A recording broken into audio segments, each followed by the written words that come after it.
Theo Fleury is a World Cup junior champion, NHL Stanley Cup champion, and Olympic gold medalist who is perhaps best known for his time on the ice.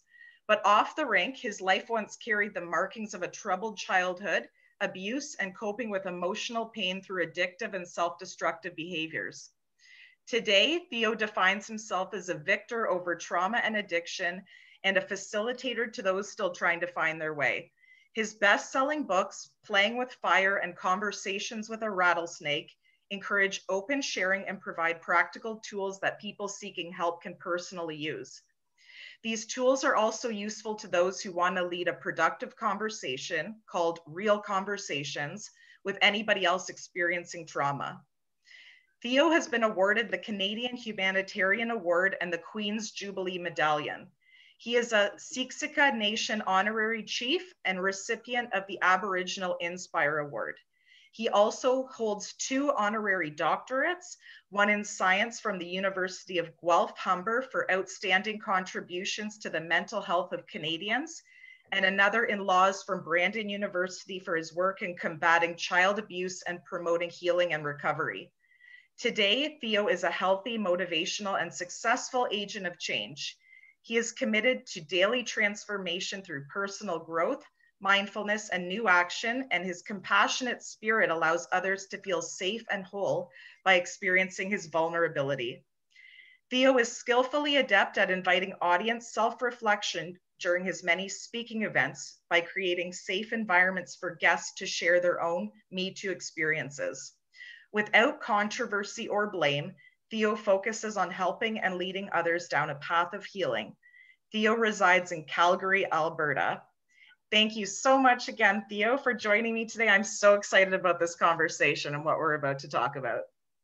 Yeah, thank you, Tegan, for asking me to be a part of this. I love talking about trauma and mental health and addiction and all those things. So, it's my life. I've basically dedicated the rest of my life to solving this incredible problem that we have, not only in Canada, but, all over the world. Yeah, absolutely. Well, you've come to the right place to talk about that. And I'm super excited to learn more about your incredible career, your experiences with the trauma that you have dealt with, that you have overcame, and how you were able to do that. I know that's probably a super long story, but I'm very, very curious to hear more about it. So, both my parents experienced childhood trauma in their life, and that manifested itself into addictions as a coping mechanism for their own pain and suffering. And so I grew up in this environment, lots of chaos, lots of a little bit of violence, lots of insanity, lots of crazy behavior, all that stuff. And so, that was basically my first experience with trauma. And then, as a 5-year-old, I discovered, hockey and absolutely fell in love with the game. And not only did I fall in love, but I was really, really good at it as well. And so when I was 14, I was discovered, and I was drafted by Winnipeg Warriors, who are a team in the Western Hockey League, similar to the Ontario Hockey League. And so the summer after I was drafted, the guy that drafted me came to my house and sat my mom and dad around the kitchen table and basically told my parents I needed better coaching, better competition, all these things. And so when I was 15 years old, I moved away from home. And needless to say, that choice and that decision would change me for the rest of my life, because the guy that drafted me, recruited me for the next 2.5 years, I was raped by this man 150 times.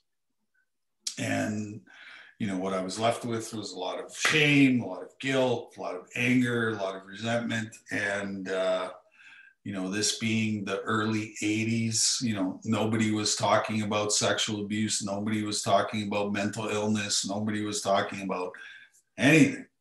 And so I carried this secret around for 27 years. And, I also used addictions as a coping mechanism to, suppress the emotional pain from my trauma. And 16 years ago, I had a fully loaded pistol in my mouth, ready to pull the trigger, end my life.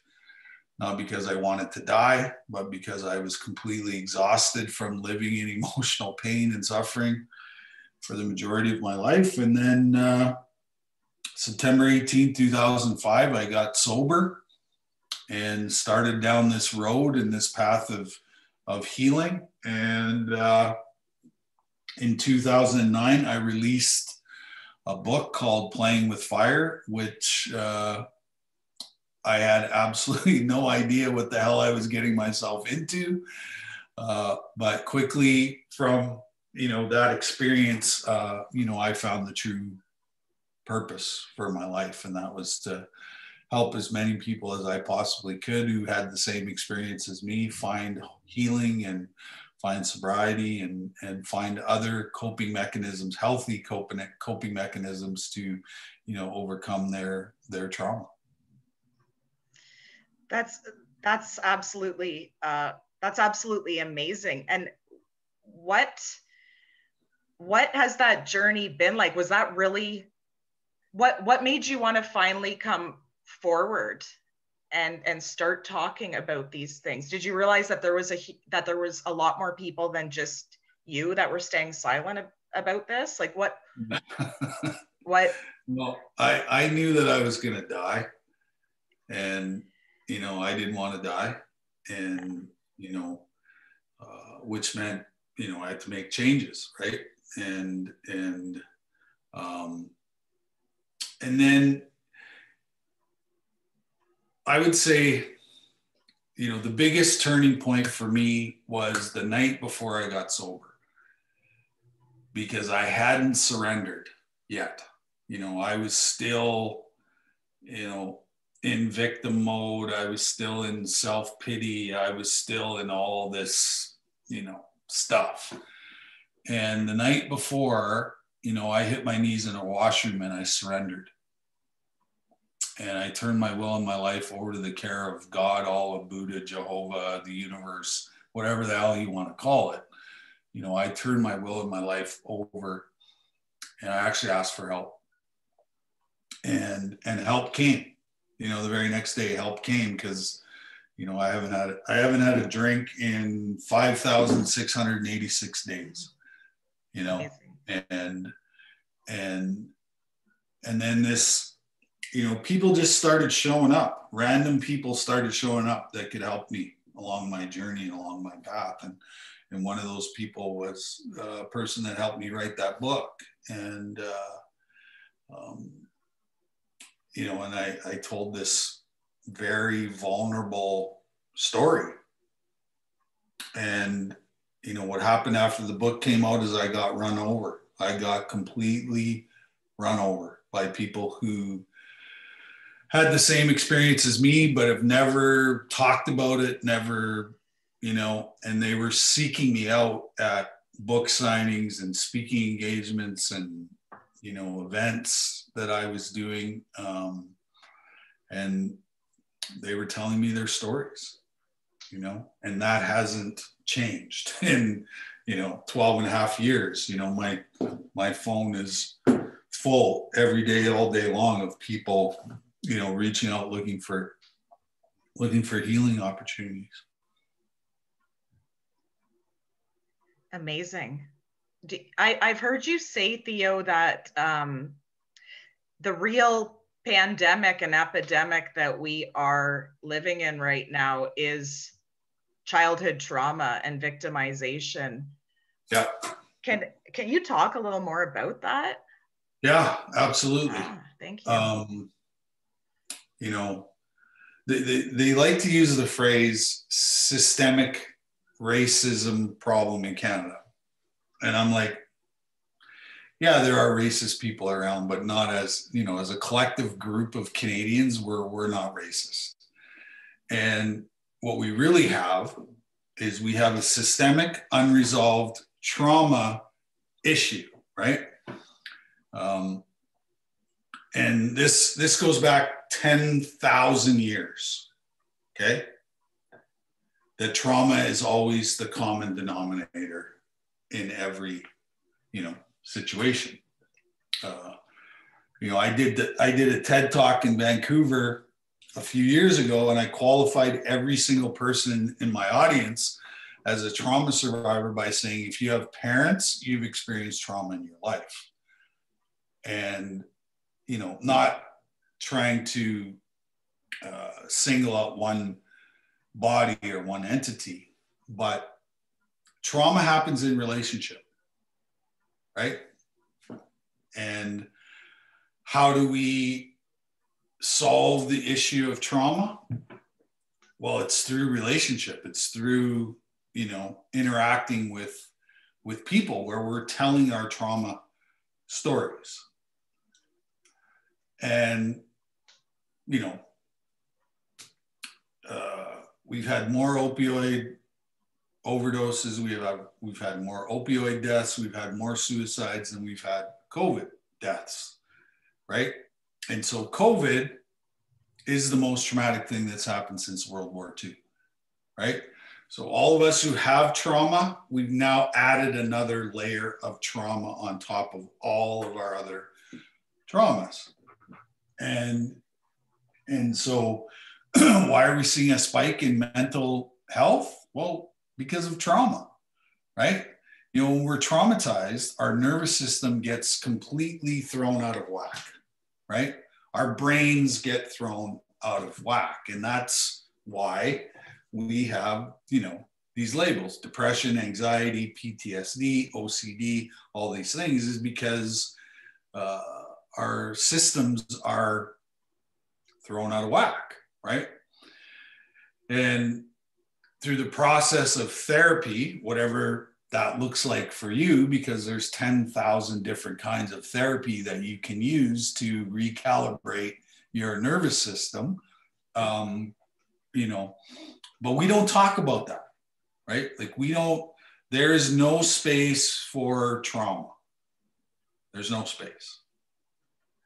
And, you know, when I stand on stage and I say in front of a 500 people audience that I was raped 150 times, you should see what my audience does. Everybody's head hits the floor. So they're passing the shame of my experience back onto me, but I don't feel any shame anymore because I've done my work. You know, I've done my process. And, you know, especially sexual abuse, like, you know, people just don't want to talk about sex at all because the church made sex a bad thing. You know, they attached a bunch of rules and all kinds of stuff to, you know, sexual behavior. Well, who are the biggest sexual deviants on the planet? The church. You know, so there, you know, there's such a mixed message, you know, about sexual behavior. And then, you know, what's the most successful business on the planet right now? People would say Amazon. Right. But it's not. It's child and human trafficking. $150 billion industry, which means it makes $70 billion more than the most successful legitimate business on the planet, which is Amazon. And nobody is talking about it. So herein lies all of the, you know, the shit show that we're witnessing today is all caused by trauma. Okay? And what's the worst addiction to have? I'm not sure. Power. Power. I was just going to say power. Yeah. Power. Abusers. Right? That's their addiction. Absolutely. Mm-hmm. Yeah. So if you look at the people who are leading this planet, what are they all addicted to? They're all addicted to power. And when you're addicted to power, you have zero compassion, you have zero empathy. You know, you talked about it when we first got on the call. You help people deal with narcissistic people. Well, I would say the majority of people that are running this world are all narcissistic, crazy people. Yeah. Addicted to being in power and also dominating and abusing other people. Yeah. Yeah. Yeah. That's it.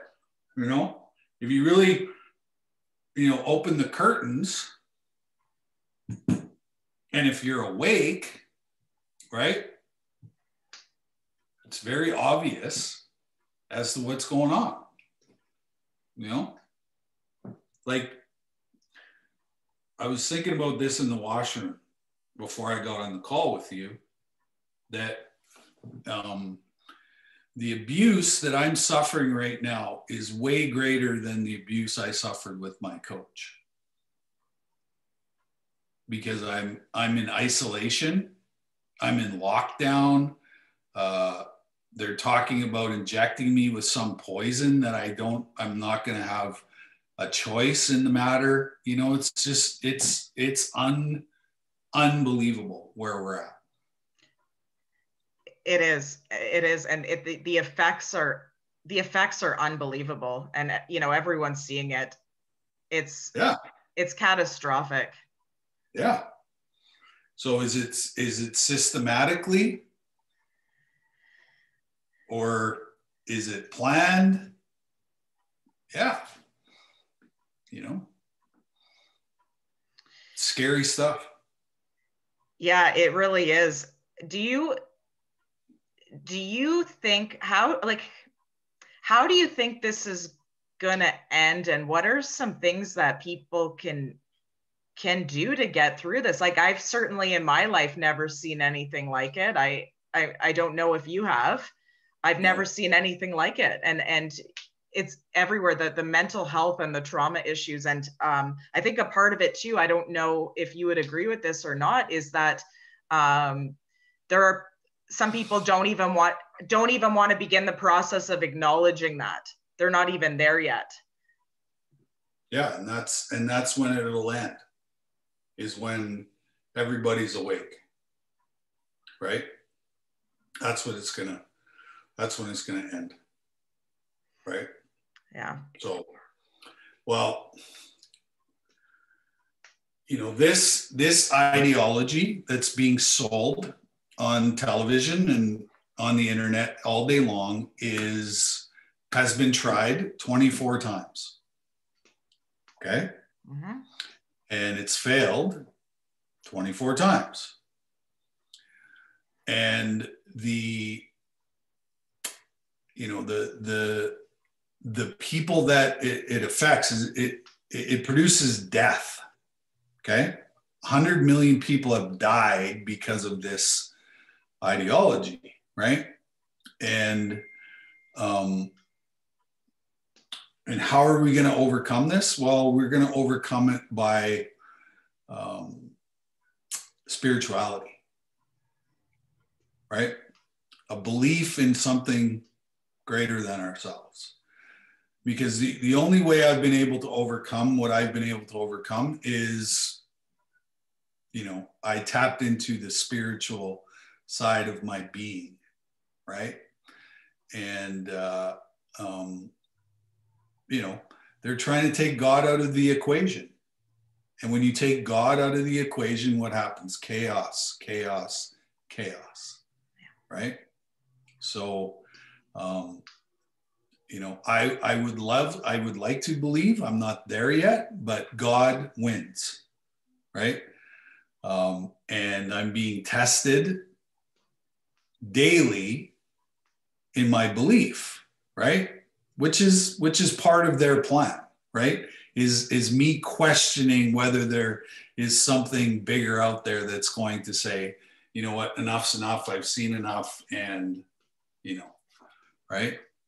So So what is challenging us is it's challenging our faith, it's challenging our beliefs, it's challenging, everything that, we come into the world with. It's challenging all of those things about ourselves. Absolutely. People are being pushed to the absolute limit with this test. And is that how this ideology that you're referring to, and I know what you mean, is that how it has always been, that type of revolution has occurred because of the lack of spirituality, taking For God sure. out of the equation and making the state your God? Yeah, absolutely. Yeah. Well,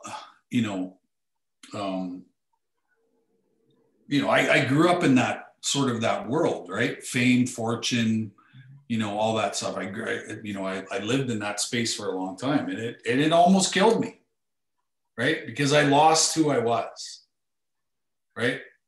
I lost all these humble beginnings that I came from, and all of these amazing teachings that I had, going along my path. I forgot all of them, and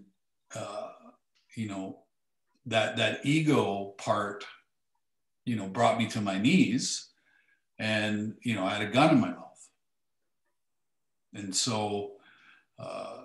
But they were part of my process, right? I had to go to those places to get to where I am today, right?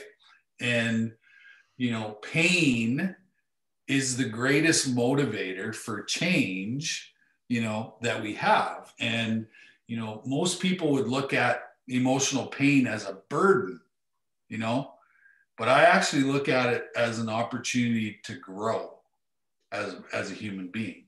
Right. And, the great thing about the universe is they'll continue to put lessons in front of us until we get them. Right. And, when we're living in our trauma and we're using addictive behavior as coping mechanisms, it's going to be really, really hard for you to see the lesson. Right? Yeah. And then once we get sober and once we choose a path of healing and self-discovery and all these things, those lessons become more quicker, and we see them quicker, and we use them as tools for healing, right? Because I'm in pain. Oh my God. Okay. Well, what's the lesson here? Right? Instead of, the old pour me another drink syndrome. Yeah. Right. So I do. Yeah. So it's, and the more people that we get into this, first acknowledging I have trauma. Secondly, expressing the trauma. And then thirdly, moving away from that space, right? And it's a 3-step process, right? I got to heal my physical, my emotional, and my spiritual being, right? Because abuse is what? Physical, emotional, spiritual, sexual, all those things, right? So I need to heal all those pieces in myself so that I can move forward. Yeah. Like, it's not rocket science. Yeah. It's pretty basic, but the environment that we've created doesn't allow a place for trauma, right? Because I grew up in the suck it up era. Okay. I grew up in that military, space, right? Where you're supposed to be tough and you're not allowed to be vulnerable, all those things. Right. Well, here's the direct result of the suck it up era. Opioid use, opioid overdoses, suicides, violence, domestic violence, sexual violence, right? And this was all predicted in the Bible. If you read the Bible, it's all in there, right? And right now, here it is, the ultimate battle of good versus evil. We are here. We are here. Right? Yeah. And in every Hollywood movie, good defeats evil. So I'm trusting in the fact that, you know, that we're going to figure this out. Have you been able to use this time, as insane as it is the past year? Has it also been good for you to be able to do that, to really, really connect with your higher power and connect spiritually, because there's not too much else to do aside from that? Yeah. Yeah, it's been a wild ride. You know, Yeah. It's been a wild ride because, you know, before COVID hit, I was full out, hair straight back, busy. I was traveling somewhere different every week, right? Which keeps me out of this thing, you know, this thing attached to my shoulders, which is a space I don't want to live in, right? Yeah. Because my brain is lying to me all the time. And when I was out on the road, I'm living in the heart chakra space, right? Because I'm out helping, healing, you know, fulfilling my purpose, right? And, you know, as soon as, you know, the first lockdown happened, like I had a meltdown. And, you know, I didn't get out of bed for a month and a half. I stopped eating. I stopped showering. I stopped going to the bathroom. I was having 4 or 5 panic attacks every day. And I was just like, holy cow. Like, you know, I'm a guy that spent $1 million on therapy. I've done 10,000 hours of therapy. And I'm like, what the hell is going on? Like, why am I here? You know? And, you know, what I realized was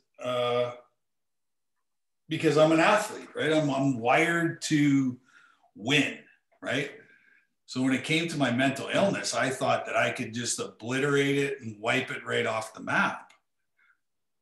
And, you know, that month and a half being in bed was when I accepted the fact that I have mental illness. And there are going to be times in my life, you know, for the next 30, 40 years that I'm on this planet, that I'm going to have episodes of depression. I'm going to have episodes of anxiety, right?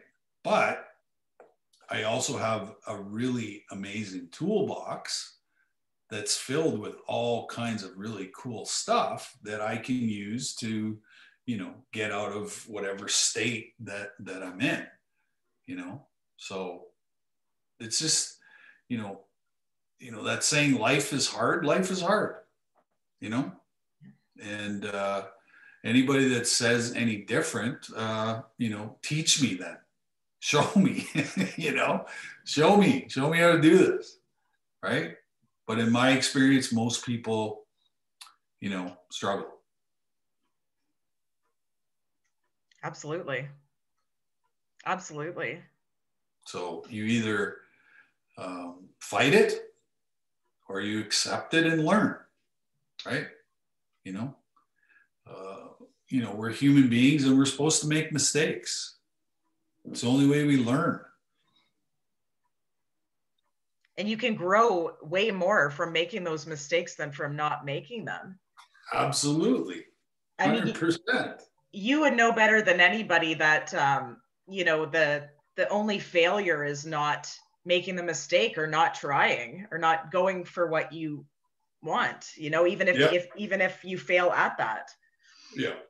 But, you know, fear plays a huge part in this, right? And the only way through fear is through it, you know? That's it. Yeah. And once you're through the fear and you look back, you go, oh, it wasn't as bad as I thought it was going to be. Right? Yeah. You know, it's never as bad as we make it up in our own heads. Right? Yeah. And, you know, the brain is sort of Velcro for negativity. It's our survival mechanism. And, you know, it takes what, 5,000 positives to undo one negative thought, right? And so, you know, if we're in a very negative environment, it's going to be really hard for us to get out of that space, right? And it's pain that usually brings us to our knees that causes us to make changes, right? Yeah. So I always say to people that pain is a great indicator that something is wrong in your environment that needs changing. Yeah, well said. And if you are in that space, then, you know, the two or three people that you're very close with who are non-judgmental, who are compassionate, empathetic beings, you go to those people and you tell them, I need to make changes in my life and I need your help and support in this new path that I'm taking. Because you can't do this on your own. You can't outthink it. You know, you can't out exercise it. You can't, there's nothing, you know, that you can do on your own. You need other people for support. And willing to ask for the help, right? Yeah. Yeah. And that's the most courageous thing you can ever do for yourself is ask for help, you know. I agree. And somehow, you know, the stigma is, you know, if I ask for help, it means I'm weak. You know, how did that get flipped around, right? Well, it's that old military way of thinking, right? That's how I was coached. I was coached by, you know, the military system. They coached my anger, right? They wanted me to be as pissed off and walking that tightrope, right? Because they knew that's the space that they needed me to be in to get the most out of me, right? Interesting. So. Whereas asking for help is like one of the strongest things you can do, like you said. It's brave. Yeah. But in society, that's not the message. That's right. You know?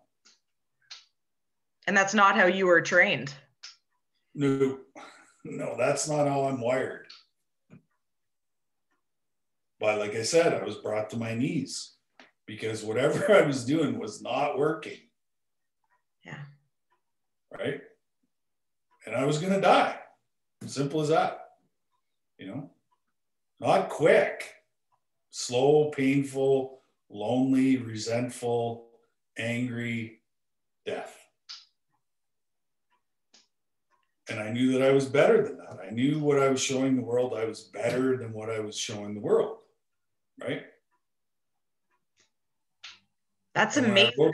That's amazing. And when I wrote that book, like I was shitting in my pants because I was so afraid. I didn't know how everybody else was going to react to what was in the book.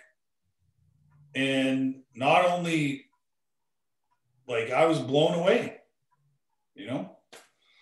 Now I'm this like inspiring dude and, you know, I can talk about anything. I can be vulnerable, you know, all those things that my mind told me that was the wrong thing to do. But I said, you know what, I'm sick and tired of being sick and tired. And, you know, the honesty, openness, and willingness, I hadn't tried that. And when I tried it, oh my God, I attracted every single person on the planet who's had the same experience as me. And God, I was not alone. Oh my God, I was not alone. I was in the majority, not the minority. Right? You know? Yeah. And that's another thing. You know, I say to people, if you have mental illness, or mental health struggles, you're in the majority. You're not in the minority. Absolutely. Right? Absolutely. You're a part of this, right? And you can help me and I can help you, right? My story is your story and your story is my story. Simple as that. Theo, that's amazing that you've been able to like carve out yet another new purpose for yourself and really help people despite everything that you've been through. And like you said, no one's alone. You know, people who have had trauma, there's nobody who hasn't. It's just to various degrees. And yeah.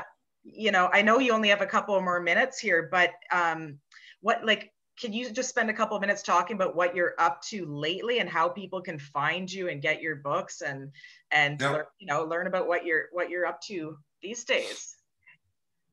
Yeah. So, I always tell people it's important to reinvent yourself. Always, like constantly reinvent yourself. Right. And, I had to go through a whole new reinvention, right? Because I can't do what I do live, right? So I created a program on the internet called Trauma Transformation.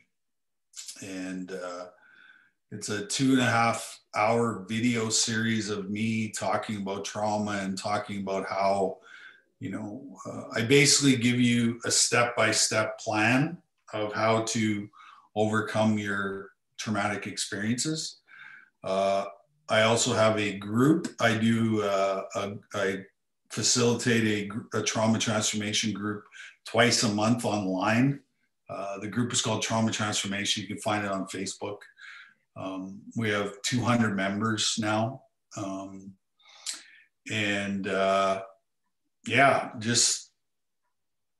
I've been doing that, and I do one-on-one sobriety coaching as well, helping people get sober. I'm happy to say that every single client that I worked with has long-term sobriety now, which is kind of cool. Amazing.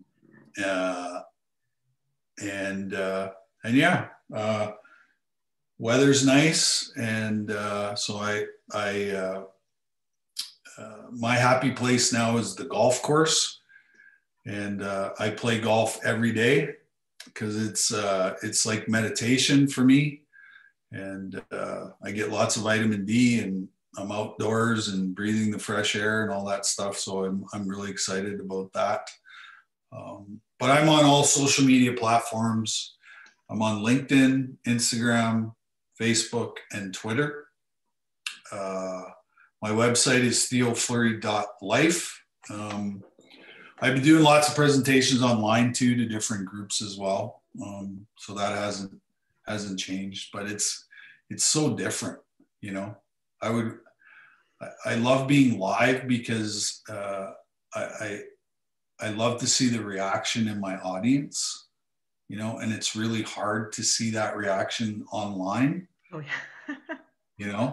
Absolutely. And I find that I have to expend more energy creating safety online than I would do, in a live sort of public venue. So yeah, it's been different, but yeah, and what's really interesting is in the last 6 months, I've had more calls from the psychedelic world as a mental health helper. Really? So yeah, and I think that we're going to be moving into that space very quickly. The studies that are coming out by using, like by microdosing, different substances, we're seeing incredible results with Amazing. people who are microdosing mushrooms and ketamine and DMT and all these things.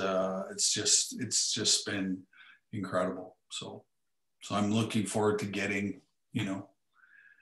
building relationships in that space because big pharma owns mental health, and we need them to not own mental health any longer, because they are doing more damage than they're actually doing helping people.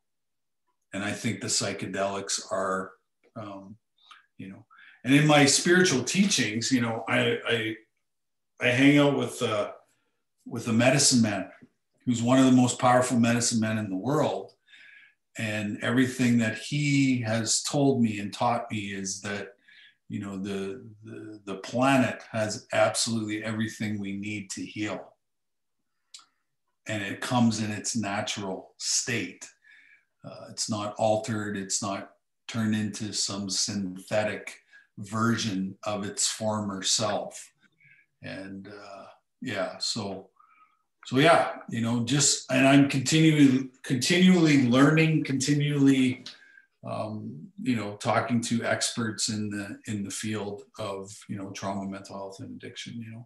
Gabor Mate is a really good friend, close friend of mine. Awesome.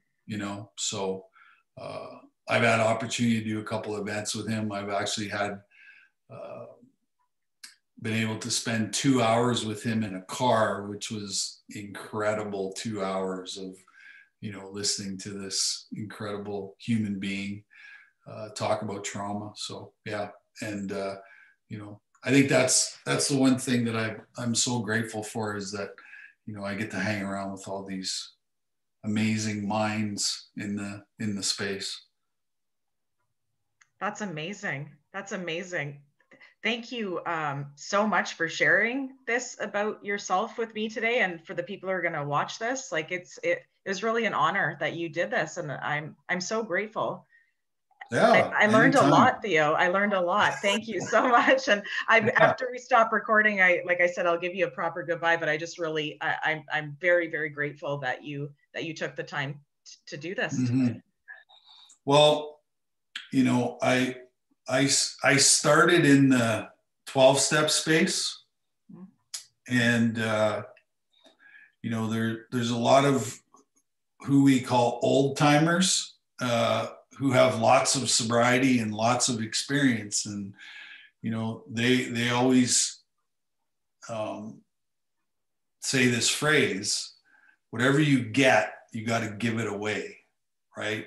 And so, to me, I've been able to sort of assemble some, peace, joy, happiness, and serenity in my life. And if I keep that to myself, then, what's the reason of going through all that stuff if I'm not going to, share it with, with anybody who will listen, and so that's such an important piece in all of this is, and what is 12-step based on? It's based on service, right?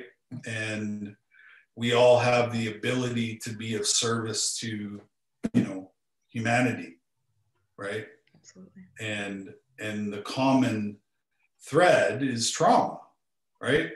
And like I said, we haven't really done a really great job of creating space for these trauma stories. But when we do, and I've seen it live, people who've shared their stories for the first time, that's what gets me out of bed. That's what inspires me, and that's what,